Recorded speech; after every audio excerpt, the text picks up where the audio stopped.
Olá a todos. Hoje está a chover, então estou aqui debaixo do meu abrigozinho.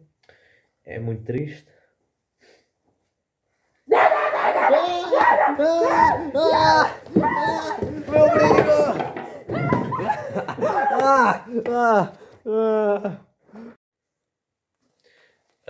Agora que a minha casinha foi destruída, bem, vamos ir ver aqui à chuva.